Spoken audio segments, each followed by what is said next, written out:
Ignition sequence start. 5. Everything. 3. Everything. Sounds. Sounds. This is Everything Sounds. I'm George Drake Jr. I'm Craig Shank, and this is Everything Sounds. In episode 13 of the show, we went to England to talk to an artist by the name of Dominic Wilcox. He was commissioned to make a souvenir of London's East End, and instead of carving a sculpture or painting a picture or compiling a coffee table book worth of photographs, he did something a little bit different. The East End is known for its industry and trade professions, so he went around to local businesses like a bell foundry, a dressmaker, a brewery, and even a salmon curer, and recorded the sounds of them working. He ended up collecting 21 different sounds from around the area, and he put them all on a 10-inch vinyl record. If you haven't heard that episode yet, or you just need a refresher, here you go. You know, we see photographs, we see videos of people making things, whatever, but actually, when a maker's at work, they're in their own little world, and they're hearing these sounds every day, and they get used to it. It's almost like they don't hear it, maybe. I don't know. So I decided to capture the sounds of makers at work in East London. East London is exceptionally diverse, so choosing which trades to focus on was difficult. Ultimately, he collected 21 different sounds, ranging from a Vietnamese kitchen. There's a local Vietnamese restaurant, you know, and sat down and talked to the waiters, saying, do you mind if I order some food and go into the kitchen and record the sound of you cooking that food and then eat that food? It was fried goat and frog's legs, which I've never had, but it sounded wonderful. To an old-school songwriter. And he was using a typewriter, some glue, and some scissors to write his songs. And he would write his song, print it, type it out. Then if he wanted to change a word, he would cut it out with scissors, then stick it onto the sheet. Go mow beside the mulberry, go quench sat on the bench. I meant to say bench, I said pench. On the bench, sat at the... No, see, I've got it there, the bench is all joined up, so I'm going to have to do the bench. I need the bench. And even the sound of the record actually being cut. And that was part of the process, so recording the sound of the people who made this record. That's track one, actually, the sound of a reel-to-reel tape recorder and vinyl record cutting lathe in a vinyl mastering and cutting suite.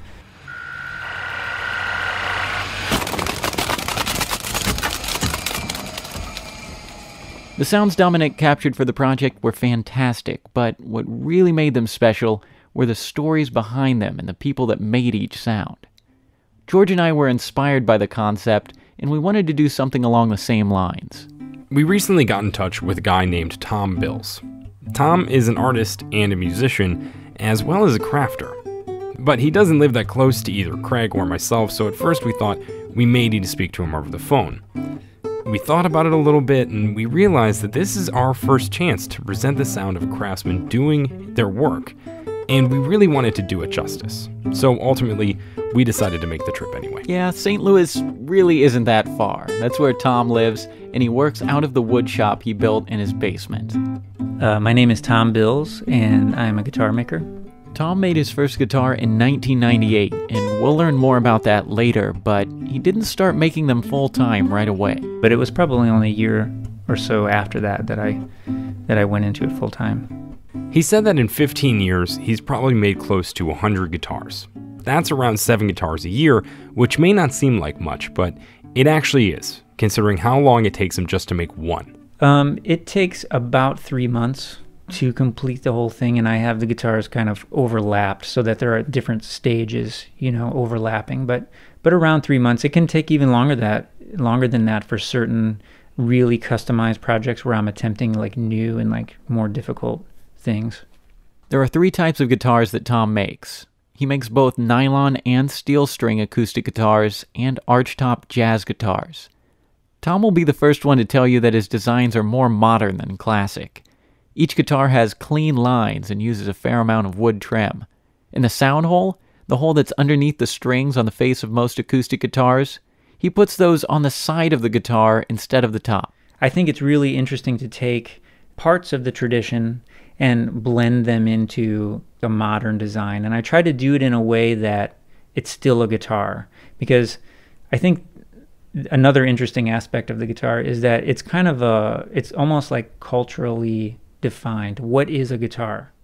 Because I could make a totally random thing, and it would be a guitar because it would have the right number of strings or whatever, but it wouldn't feel like a guitar. It wouldn't have the voice of a guitar. And so one of the places where I get really inspired creating is right on the edge of how can I take the agreed upon definition of the guitar, of what it is or what a good guitar is, and then how can I sort of add some new elements in there without compromising the tradition, but making it something kind of fresh. Now, because Tom makes custom guitars, we wonder just how much customization you can get. As Craig just mentioned, there are only 3 types of guitars that he makes, so the choice of body shape is pretty limited. But I do try to be pretty custom with the wood choices, a lot of the artistic visual refinements, the size of the neck is fit, to their hand, and my choice of scale length and everything is pretty much every detail of the guitar is considered and optimized to reach exactly what the customer wants. Sometimes the customizing process goes beyond how the guitar looks and rather to how it sounds. Customers will often come in and try to describe the type of sound they want from the guitar, and we'll just leave the rest up to Tom. Communicating sound, what a sound is difficult.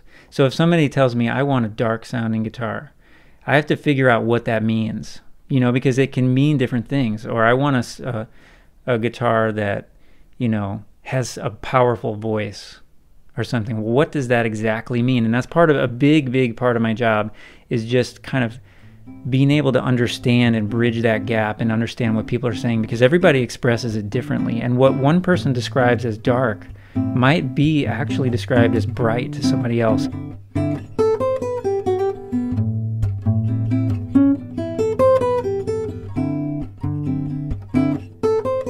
Tom didn't plan on making guitars for the rest of his life. Things just worked out that way. He was majoring in jazz guitar at Webster University. It's a mid-sized private school outside of St. Louis, and while he was studying jazz guitar... Hold on.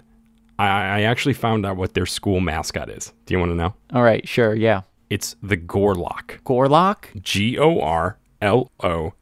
It's the Webster Gorloks. All right, spelling it didn't really help me out much. Just tell me what it is. Well, according to Wikipedia, the Gorlok has the paws of a cheetah, the horns of a buffalo, and the face of a St. Bernard dog. Okay, that's ridiculous. But I feel a little bit inadequate. We were the Hoosiers. That sounds much more intense. Well, that's your fact for the day. You can continue now. All right. Thank you for the permission, Mr. Gorlok. So he was studying jazz guitar at Webster University. Webster Gorloks. All right. Thanks. Never going to get old. And he wanted to buy an archtop jazz guitar, but he couldn't afford one. I just never could quite find a way to afford a nice archtop jazz guitar. And so, when I first started, I was playing a solid body guitar for a while. Then I had an acoustic guitar, and it just wasn't a fit. It was really hard to do my performances, recitals, and things. And I needed a guitar. Tom comes from a long line of carpenters, craftsmen, and woodworkers. Both of my grandfathers and even my great-grandfathers and my dad. So making his own guitar instead of buying one was always an option. There was always an idea in the back of my mind that maybe I could just build a guitar. But he just didn't act on it. Though after 5 years, the idea still didn't go away. This was bouncing around inside me. I should build a guitar. And then everyone who I went to talk about it with said, it's too hard, you can't do it. One day in the fall, Tom was walking through the Loop in St. Louis, and he saw a music shop down the street. The idea popped into his head that they might have a book on guitar making, and he could use that to teach himself how to make a guitar. So anyway, I went down to the store, and I asked the shop owner, you guys have any books on guitar making? He said, no, we don't have any books, but maybe you could talk to my repair guy because I think he made a guitar before. He contacted the repairman and basically set up guitar making lessons, much like you would with standard guitar lessons. I started going over there one day a week, and for a couple hours, paying him $20. He was able to use his tools and learn from his guidance, but those few hours he spent with him each week weren't always enough. I did the majority of the work at my house wherever I could. I think I carved the top at the kitchen table, and I was single at the time, so that was more doable. When Tom completed his first guitar, it was as if his whole world began to take shape. Just think about it. He's a jazz guitarist from a long line of woodworkers who had just made his first jazz guitar out of wood. That's like, I can't think of another example. All right, I'll give it a shot. Okay. How about we've got a distance runner who comes from, let's say, a long line of leather workers, and he makes his own pair of running shoes out of leather. Oh, damn it, that's a good one. It's not bad. So yeah, and it just kind of like all came together, and it happened naturally. And when I built the guitar, it was like this unifying of everything that I was good at in my life that I never thought it would come together like that before. Tom was still in school at this point, so he'd show up to his lessons with the new guitar he built, and naturally it started to get noticed. And right away, my teachers said, "Wow, that's your first guitar?" And eventually the conversation came around to them saying, "Well, can you make one for me?" And I said, "Well, sure, I can make one for you." And so I started making guitars for them, and that was kind of the first step towards me doing guitars as a profession. Even though the path was laid out for him, he still wasn't sure about being Tom Bill's guitar maker. I still never really, it's like I was thick-headed or something. It took me a while to really get the image in my mind of me being a guitar maker, because I still had my mind focused on being a player or maybe a professor or some of music or something like that, There are different steps in guitar making that require an assortment of tools, but we're going to focus on just a few. First, it's safe to say that most people know that a guitar needs to be tuned before you play it. But something that most people don't know, myself included before this, is that the body of a guitar needs to be tuned before the neck is even attached. That's done by tapping the body and listening to its acoustic properties. Okay, this part here sounds a little bit tight. So I'm going to take a little bit of wood off that with some sandpaper.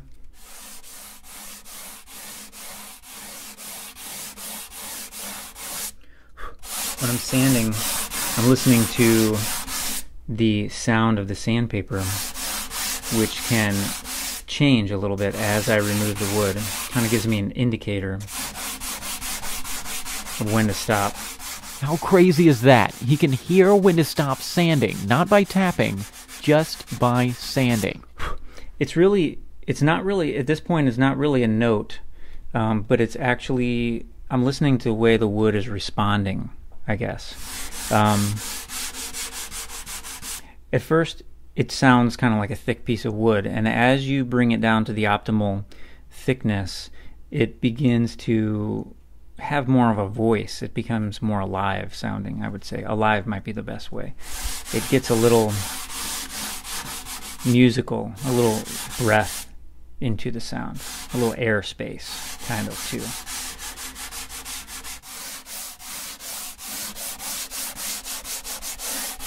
This same process is done with the planing of his archtop guitars. He's got the top half of the guitar in front of him, and he'll plane it down to begin forming the arch. Then he'll stop, hold it up in the air, and tap it. Now that I thinned it out a little bit, I'm going to tap it a little to see what the voice of the piece sounds like at this point.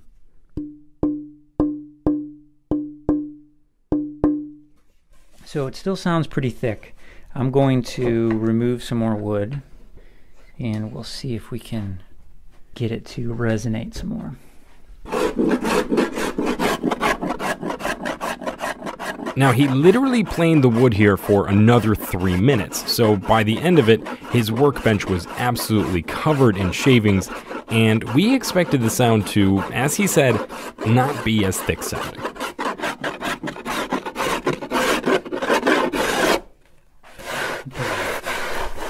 We should be able to hear some difference now. It already sounds better this way, I can tell.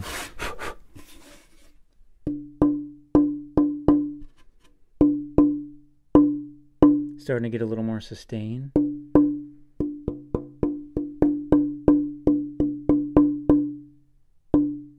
Yeah, starting to get a little more breath to it, a little more life to the sound. Craig, I want to play a quick game here, okay? All right, let's do it. Wait, is it about the Gorlok? No, it's not. All right, so I'm going to either play you a tap from before he planed or a tap from after he planed, and you tell me which it is, okay? All right, I'm ready. Okay, here's the first one. Okay, that one is before. Oh, good. Yeah, correct. Beginner's luck. Let's try another one. Okay, here we go. Play that one more time. Yeah, sure. I'm going to say that's after the planing. It was a trick. It was actually the same sound. Why? I don't know. It was just fun. Give me a new one. Okay, here's the last one. I think it's the same one. You're trying to trick me again. No, that one's actually after this time. This is ridiculous. I know, but he can hear all of those little differences. Here are the two sounds back to back. We'll go before and then after. I feel like I'm losing my mind. I can't tell the difference. Play it again. It's so subtle. I know. And so it's really just a process of removing more, listening to it, and just repeating each time until I get the same kind of even response that I'm looking for, that liveliness comes into the piece of wood.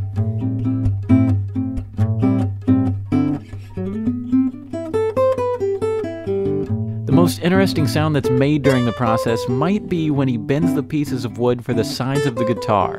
It's a relatively thin piece of maple, and it involves a water spray bottle and a solid piece of aluminum, or aluminium for some of our listeners overseas. Aluminium. Aluminium. He lightly soaks the board with the spray bottle, and then he bends it on the piece of aluminum, which is heated to 300 degrees Fahrenheit. And when he bends the wood on it, it not only steams, but it crackles.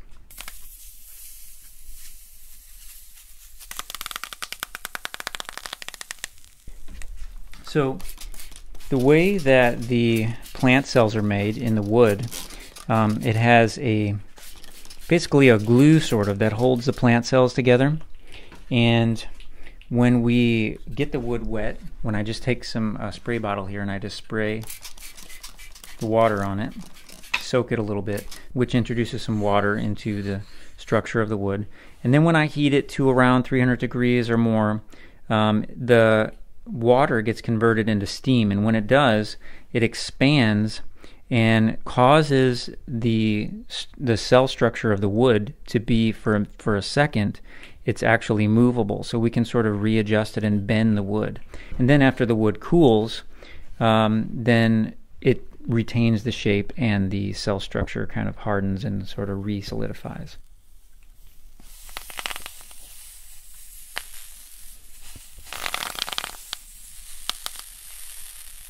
Would you consider guitar making an art or a science?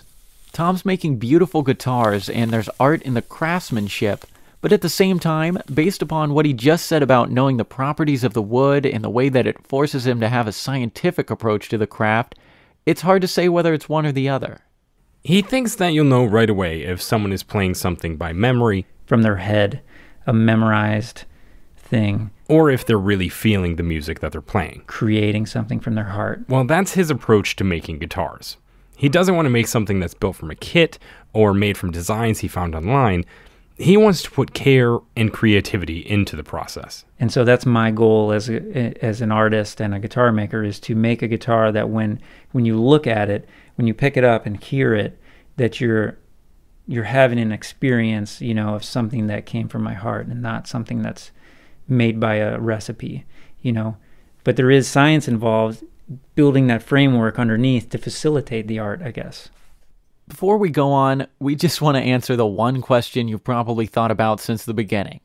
We asked if he'd ever made a guitar for a famous musician, and the answer is yes. And just so you know, you're not alone.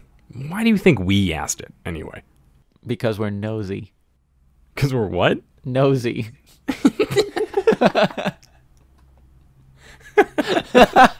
Probably the most famous person that owns one of my guitars is Carlos Santana. And it came about in an interesting way. He doesn't endorse my guitars or anything. I should say that just to be safe. But it was an interesting connection, through friends of friends and things. And we ended up getting to go to. They brought us to a concert when he came to St. Louis, my wife and I. And we got to sit in the front. And we got to go backstage and things like that. So that was kind of a neat experience. Because Tom spends so much time with the wood he uses and puts so much of himself into each guitar, he really goes out of his way to learn about the wood that he's using. The stories of the wood not only help him in the creative process, but it also provides something a little extra for the customer and the finished product itself. I'm always on the hunt. When I get a piece of wood, I never buy like a big batch of wood. I buy one piece at a time. I call them and I say, give me your absolute best piece and tell me about the piece, because that makes me more inspired as a builder. And then it's so much richer when I deliver the guitar to the customer and they can know that, well, this piece came here and this is what the story is behind it. Things like that really add to the richness of it. We know that Tom comes from a long line of carpenters, and he's got 2 sons of his own now. So it seems logical, not only because of his family's passion for woodworking, but also because of his own passion for making guitars, that it could be handed down and appreciated by his sons. Well, Tom hopes so, but he's not entirely sure what the future will bring. I don't know. I hope it would. I would like it if it did, but I definitely don't want to pressure them. The oldest one is almost 7 and seems to be very interested. So, I try to bring him in my shop, and they're both interested. The youngest one is 2.5. And of course he's interested, but we'll see kind of how they go. They seem like they might be kind of have some leaning, towards moving that direction, but it's really up to them. And so the way I approach it is basically do what my dad did, where I was always on his jobs and he was always letting me hold stuff and showing me how to do things. And so that's kind of what I try to do, is teach them how to be in this environment of the workshop safely, and teach them how to be down here without touching the wrong things and all that, which takes a little time, but I think it pays off, because then eventually they're comfortable in the space and they're able to maybe take the next steps if they're interested. But if his oldest son ever wants to try his hand at guitar making, Tom's got a piece of wood with a story ready for him. Well, I actually have a beautiful set of Brazilian rosewood that was actually given to me when my first son was born for him from my wood supplier. He found out that we had our first baby, and so he sent me a surprise gift and said, basically, this is for your son, so when you make him his first guitar, he'll have the best.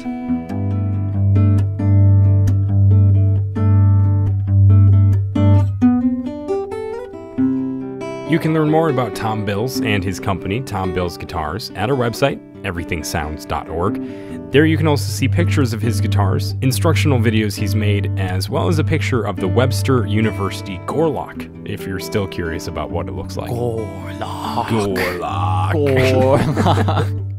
If you want to help out the show in a way that doesn't require much effort, head to iTunes and give us a review. It's a small gesture that goes a long way.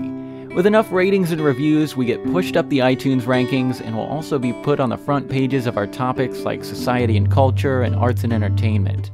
Those little boosts help us out and give us exposure and the chance to be discovered by more listeners.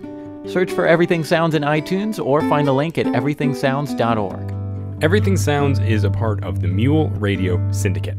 Find out more about Mule at muleradio.net.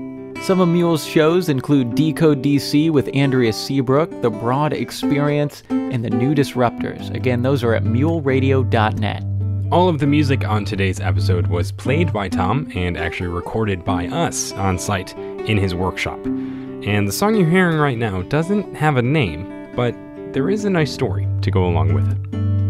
Well, I wrote that song one day because I was having it was a Saturday morning, and it was really, you know how the sun streams through the window, and I was hanging out with my oldest son, and I was thinking, you know, what a great moment that was. Until next time, thanks for listening to Everything Sounds. I'm George Drake Jr. And I'm Craig Shank.